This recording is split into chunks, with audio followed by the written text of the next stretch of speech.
जैसे हमने एमएसएमई यानी कि मध्यम सूक्ष्म लघु उद्योग की परिभाषा को बदलकर उनको जो जंजीरों में जकड़े हुए थे उससे मुक्ति दिलाई ताकि उनका विस्तार और विकास हो सके, उनकी क्षमता बढ़ सके।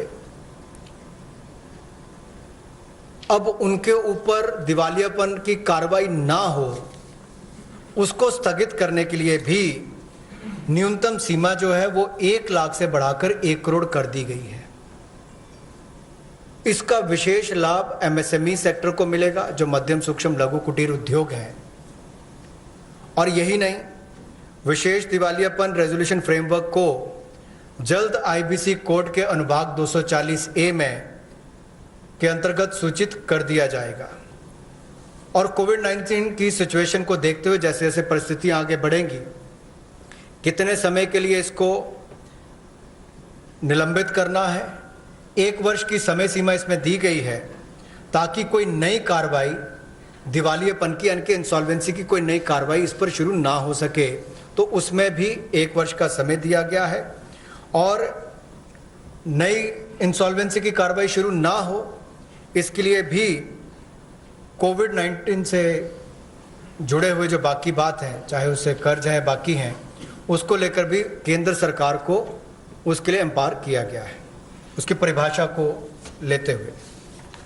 The next is related matter, but related specifically to the Companies Acts and the related defaults. That's the next slide. Just prior to the lockdown, we had announced that we shall extend all the compliance deadlines. This form has to be filled up by this deadline. You have to do this compliance by so-and-so deadline. All of them were extended, and so that procedural defaults don't take place.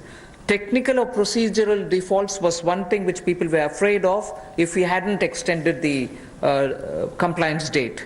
So now what we are trying to do is decriminalize most of the sections in Companies Act where you have violations which are technical and procedural nature. So we want to decriminalize all of them. Then compoundable offenses where there are, they can now be tried under internal adjudicating mechanism, and this way, one, it becomes simpler, it can be sorted out at the local, the local internal adjudicating mechanism route rather than go to the courts. This will help us decongest the courts. The declogging is absolutely important for the criminal courts and for the NCLT. So amendments will now enable us to achieve all this. An ordinance again will have to be brought in for this. 7 compoundable offences altogether will be dropped and 5 will be dealt with under alternative framework. There was a thing introduced in the Parliament, but then we didn't even have the time to take it up. But this has 1 or 2 other additional features with which we will now come up with an ordinance so that immediately it can benefit companies.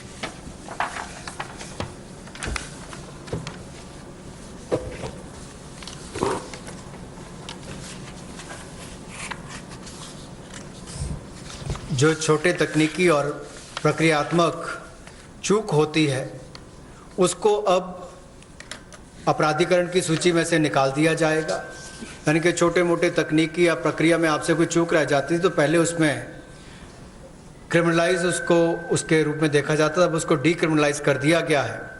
जैसे आपने CSR की reporting में कहीं कमी रह गई या आपकी बोर्ड रिपोर्ट में छोटी मोटी कमी रह गई, फाइलिंग के समय डिफ़ॉल्ट हो गया, AGM की होल्डिंग में थोड़ा डिले हो गया, तो अब इन सबको से बाहर कर दिया गया है ताकि इसको उसमें अपराधीकरण की सूची में ना रखा जाए।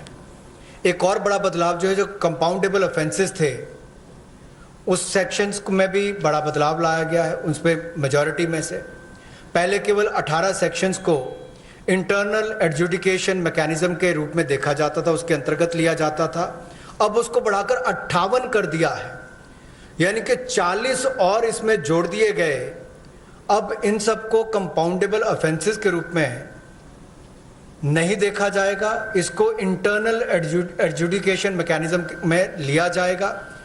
और जो रीजनल डायरेक्टर है उसकी पावर्स को भी बढ़ा दिया गया है, तो इसमें कंपनीज की हरासमेंट भी कम होगी और काम करने का ईज ऑफ डूइंग बिजनेस में भी बल मिलेगा। और जो हमारे न्यायालयों पर और NCLT पर दबाव रहता था केसेस का, अब कम केसेस उनमें जाएंगे और उसको भी लाभ मिलेगा। जो 7 कंपाउंडेबल ऑफेंसेस हैं उनको पूरी तरह से ड्रॉप कर दिया गया है और 5 को अल्टरनेटिव फ्रेमवर्क के रूप में लिया जाएगा।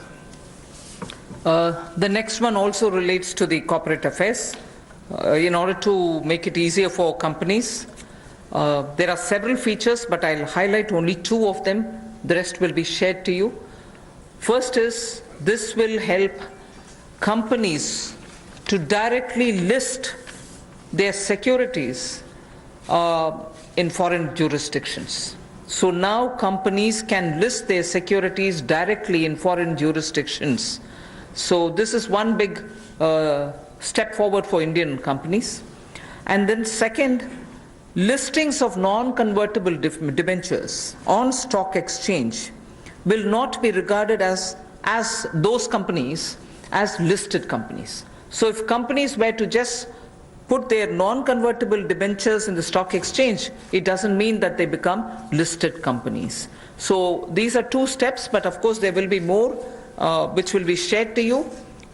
You will be able to get the further details on it. For want of time, I don't want to spend more time on it.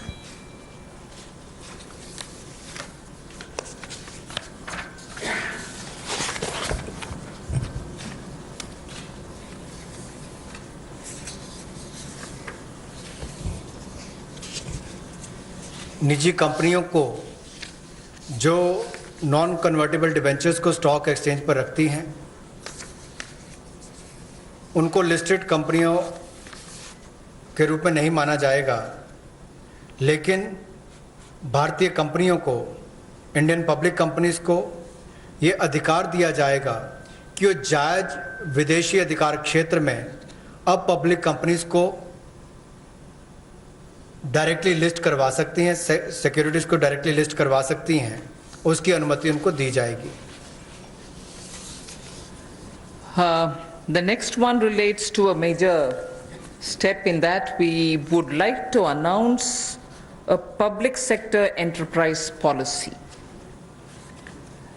Hi everyone, Preeti Chaudhary here. Hope you like this video. For latest news and analysis, like and subscribe to the India Today YouTube channel. And don't forget to press the bell icon to stay updated. Thank you for watching.